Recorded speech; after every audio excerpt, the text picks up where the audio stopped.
Communism, capitalism, socialism, liberalism. We must have heard these words quite often. But do you really know the real meaning of these ideologies in its true sense? What has been their impact on our world? What are their advantages and disadvantages? Let's try to find out those things in today's episode. Hello and welcome to HHR podcast. Today we'll talk about communism.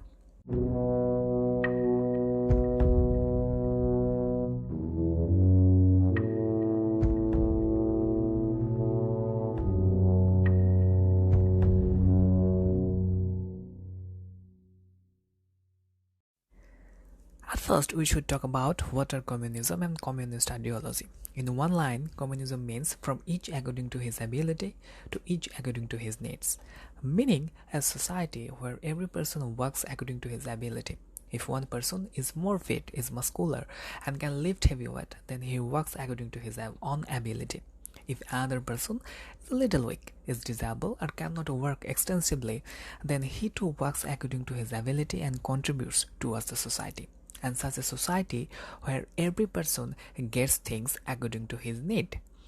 And obviously, here you can say, bro, this is a strange kind of society. I being fit, a healthy individual will work hard and in return, I will only get some money that fulfills my need. Exactly. How will this work? But communism is basically a society, or you can say that it is a way of structuring people where there is no money. It is a moneyless society, it is a stateless society. There are no countries, no borders have been drawn between countries. It is a classless society with no discrimination between the rich and the poor. Such a society where the means of production such as land, farms, industries, factories, all of them are operated and owned by the laborers, by the common people. Whenever we hear the word communism, Karl Marx, the Soviet Union and countries like China come to our mind. But in reality, if you go through the classic definition of communism, the foundational ideas of communism are actually thousands of years old. Throughout human history, we'll get to see those examples. Think about 10,000 years ago. How did humans live? Humans lived in a hunter-gatherer lifestyle in tribes. Many anthropologists believe that it was a primitive form of communism. When you live in jungle, in tribes, then there is no concept of money and country. No country exists. Many tribes might have had class or classification, but some tribes might not have been even that. All people existed together. There would be no private ownership. It isn't that one individual from one tribe can say that this thing is mine and just mine. In these tribes, when you searched for some food or hunted, then you shared with everyone. The shelters were also shared with everyone. Most of the things were shared by everyone. Everyone lived like a close community. If you want to know more about it, then I would definitely recommend you reading the book Sapiens. It tells us everything about human history, but these are old tales. If we talk about today, then Karl Marx is called the father of communism. Karl Marx was a German philosopher who published the Communist Manifesto in 1848. What was written in this Communist Manifesto? Before we understand this, we need to understand the era Karl Marx was living in. What were the conditions around him? Karl Marx grew up in an era where the Industrial Revolution had just begun. Industrial Revolution brought about big machines and factories. The laborers working in these factories quite often worked in a very bad condition. The owners of these factories were often rich people who exploited their workers. The owners of these factories made their workers work for the maximum hours while giving them the least amount of payment. The profit coming out of these factories, most of it was basically taken away by these factory owners. So basically, according to Karl Marx, there were two classes here. One, the class of rich factory owners who took away most of the profits. The second class is of the workers and laborers who work in the factories for hours but get nothing in return. As a solution to the problems, Karl Marx imagined such a society where there are no differences between the rich and the poor. In a way, he imagined a utopia. Utopia is a perfect society that doesn't exist in real life, and he named this utopia communism. In his Communist Manifesto, he revealed the details as to how communism can be achieved. He said that workers together can overthrow the monarchy that exists. whoever is the king or whichever government exists. Such a society will be built where the means of production, like factories or the farms, will not be owned by a single owner, but rather the entire public. According to his Communist Manifesto, the communist society, there won't be any class or discrimination between rich and poor or on the basis of race and religion. Free education and healthcare would be provided to everyone. There would be no inherited wealth. If someone is rich, then that doesn't mean that all his future generations too would be rich. No no concept of inherited wealth. There will be no concept of private ownership. No person can say that this farm is mine or this land is mine. Everyone will own all the land and all the factories. There will be an even distribution of wealth. There won't be rich or poor. There will be equality. And everyone will be owners of everything. Everyone owns everything. So these things are quite idealistic. But at the end of the day, everything is quite theoretical. You will obviously ask how these things can be practically implemented.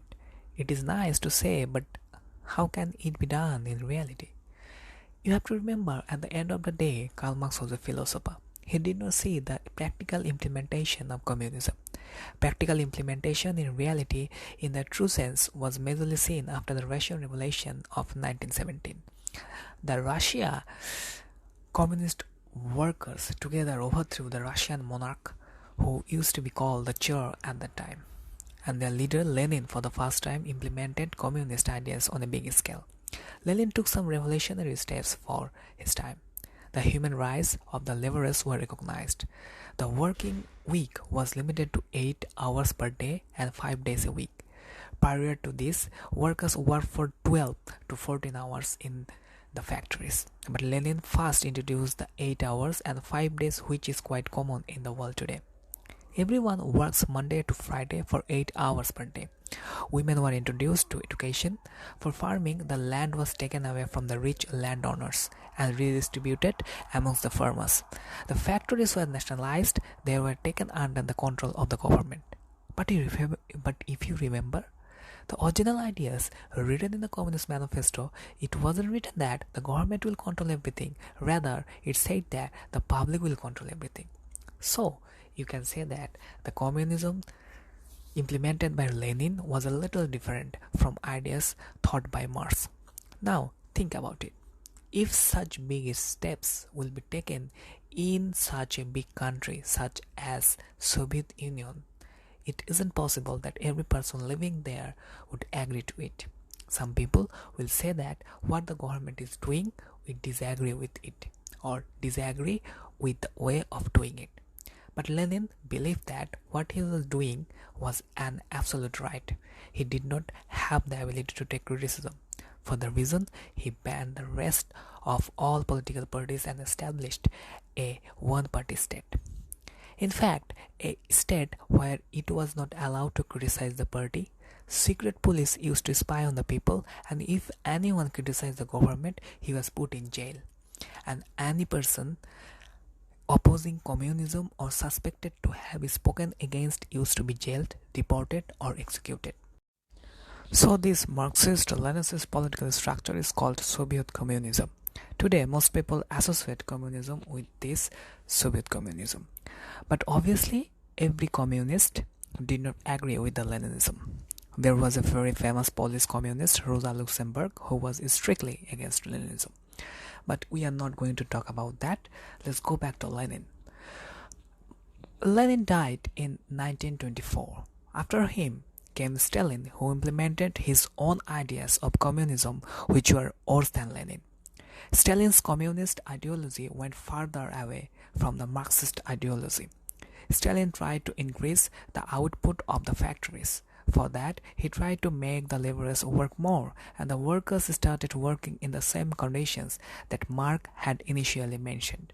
The only difference was that this time, the factory owners were not any rich business owners, but rather the government. Soviet Union government kept their workers in the same bad conditions, and the economic conditions were so bad that millions of people died due to famine and hunger. Because of this, many people call Stalin's ideology state capitalism. It doesn't have much to do with communism, rather, it was a structure of capitalism that was state controlled. After this came Mao. His communist ideology was much more extreme and all more violent. There is a famous dialogue of his: all political power comes from the barrel of the gun. In some way or other, he advocates for violence. His ideology is called Maoism, and the word Maoist comes from here only. Nakshal and Maoist, who have picked up weapons in India, believe in his ideology. It isn't surprising that they are so violent. Inspired by the Soviet Union, many countries around the world tried to implement communism. In all these countries, their own ideas of communism were implanted. How should communism work according to them, and practically how it worked? But one thing was common in all these countries. All these countries had dictatorships. Most of communist countries transform into dictatorships. Why this happen? I will talk about this a little bit later. But for this communism, millions of people died. On one hand, dictators like Stalin and Mao killed people because they thought that they were against communism. On the other hand, were Hitler in Germany and Mussolini in Italy, Franco in Spain killed people in their own countries on the doubt of them being a communist. In fact, it is said that Hitler and Mussolini, that one technique they used to come to power, scared people of communism, was to scare people into believing that they were the only ones to protect them from the evil of communism. This is how these people came to power and became dictators. So by now, you must have understand one thing. It is not a black or white thing to be or not be a communist. Consider it a spectrum. You can make a graph in fact. One hand is communism, capitalism, and on another are dictatorship and supporting freedom and democracy. So, some dictators such as Stalin are communist but also dictators. But some dictators such as Hitler are on the side of capitalism are still dictators. And some other such people who believe in capitalism and support democracy will come under this same section. What were the reasons behind communism failing so badly? Maybe we will talk about this later, but first we should talk about what were the successful ideas that the world has borrowed from communism. We can say that such ideas that turned out to be successful in communism and the rest of the world has implemented it today. The first idea is of a classless society, and where there is no class difference. There is no discrimination between upper caste and lower caste or rich and the poor. Today, everyone generally accepts that racism, casteism, sexism are bad. It is a bad thing to discriminate people. It is a good thing to give equal opportunity to every person. Although, I would definitely say that some communist countries have taken this idea to the very extreme. They took no discrimination between people to mean that there should be no difference between people. Every person will be given the same house, same car, and same standard of living. There should be no difference in beliefs among people. No one should believe in a certain religion or ideology. This is the reason why communist dictatorships came into being. In fact, if you focus on the architecture in communist country, then you should see such building which is styled quite alike. There is no creativity and people are not given a chance to express their beliefs. The second idea is of no inheritance. Each one of us raises our voice against nepotism, dynasty politics. It is quite something similar to Karl Marx's thoughts. Karl Marx had said that there should be no inheritance. And if we look at the implementation in reality, then in many democratic countries in Europe, there exists an inheritance tax. If you are wealthy and you are gifting that wealth to your children and letting them inherit it, then that wealth would be taxed. The third idea is worker rights. The expoliation Karl Marx talked about, we get to see that in many places. For this reason, in most democratic countries, we get to see workers' unions and labor unions. For example, the farmers' protest going on has many farmer unions participating. What are these farmer unions? All the workers come together and raise their voices together. Whenever they feel that they are being exploited, then all the unions stand together to amplify the voice of the workers or the farmers. Karl Marx had also said that most factory owners exploit their workers. They make them work the maximum hours and give them the minimum payment. To avoid this, the concept of minimum wage exists in most countries. A lesser salary than this would not be given to any worker. Similarly, there are ideas of free education and free healthcare that have been successfully implemented in many developed countries. Now let's come to the failures of communism. What was the reason that whenever it was tried to implement communism, it always kept failing? What are the fundamental problems of this communist ideology? The biggest problem of communism, in my opinion, lies in its basic definition. Every person will work according to their ability, but will get things according to his need. Now think about yourself.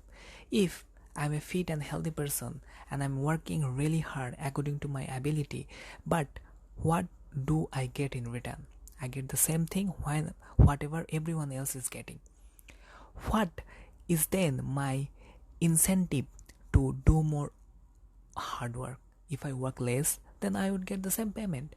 Work even lesser, I would still get the same. No reason exists to improve my work. What will I get if I am more efficient and more innovative? I will get nothing. I will get what I have been getting since always. Now think about it. If every person living in society starts thinking like this, no competition in the society, there would be no development in technology or in any other field. There is quite philosophical reason behind the failure of communism.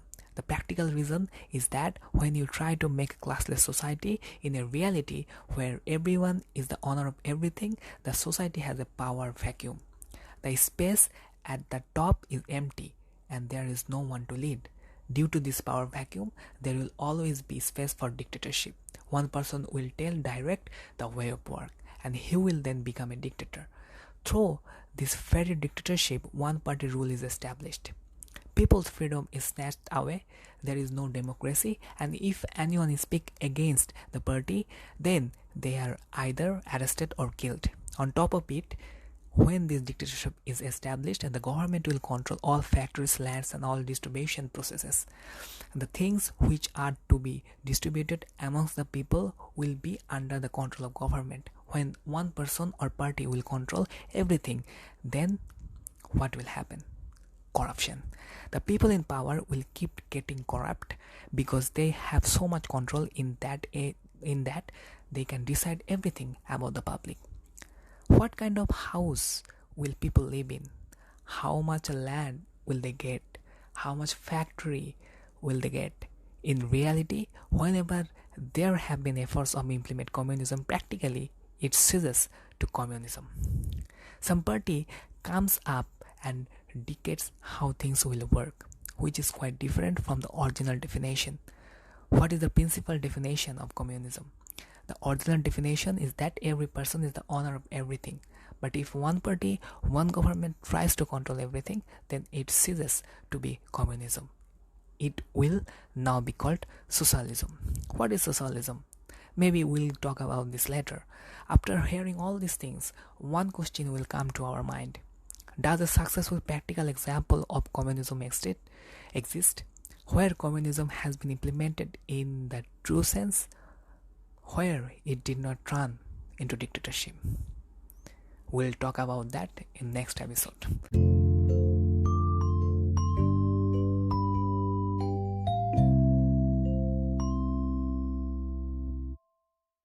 Thank you for listening to us till now. We'll be back in next week. Till then, stay safe and stay healthy. Goodbye.